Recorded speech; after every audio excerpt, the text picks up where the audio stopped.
Then the Lord said to Moses, "Go to Pharaoh and say to him, 'This is what the Lord says, let my people go so that they may worship me. If you refuse to let them go, I will plague your whole country with frogs. The Nile will teem with frogs. They will come up into your palace and your bedroom and onto your bed, into the houses of your officials and on your people, and into your ovens and kneading troughs. The frogs will go up on you and your people and all your officials.'" Then the Lord said to Moses, "Tell Aaron, stretch out your hand with your staff over the streams and canals and ponds and make frogs come up on the land of Egypt." So Aaron stretched out his hand over the waters of Egypt, and the frogs came up and covered the land.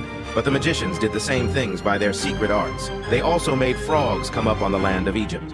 Pharaoh summoned Moses and Aaron and said, "Pray to the Lord to take the frogs away from me and my people, and I will let your people go to offer sacrifices to the Lord."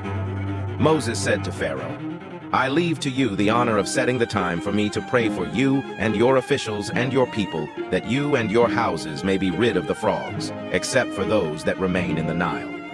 "Tomorrow," Pharaoh said. Moses replied, "It will be as you say, so that you may know there is no one like the Lord our God. The frogs will leave you and your houses, your officials and your people. They will remain only in the Nile." After Moses and Aaron left Pharaoh, Moses cried out to the Lord about the frogs he had brought on Pharaoh, and the Lord did what Moses asked. The frogs died in the houses, in the courtyards, and in the fields. They were piled into heaps, and the land reeked of them. But when Pharaoh saw that there was relief, he hardened his heart and would not listen to Moses and Aaron, just as the Lord had said.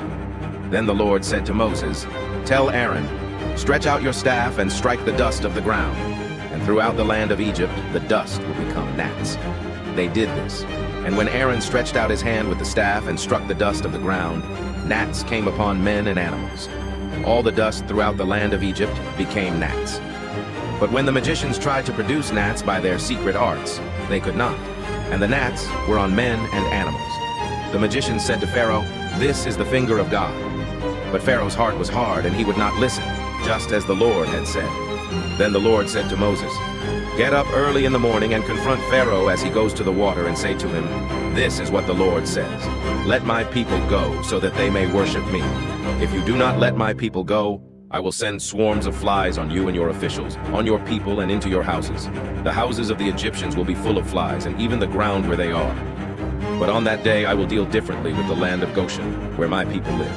No swarms of flies will be there, so that you will know that I, the Lord, am in this land. I will make a distinction between my people and your people. This miraculous sign will occur tomorrow." And the Lord did this.